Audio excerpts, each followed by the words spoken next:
കമഴ്ത്തി കിടത്തി മണ്ണിൽ ഇസ്മായിൽ നബിയോരെ കഴുത്തറുത്തിടുവാനായി ഉയർത്തി കത്തി.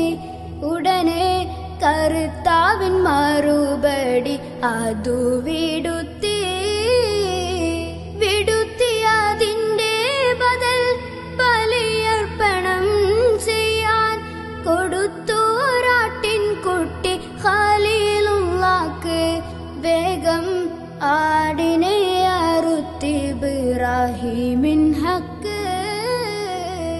ഇലാഹായ പുരാനോട് ഇരവും പകലും തേടി ഖലീലായ ഇബ്രാഹിം നബിക്ക് കിട്ടി.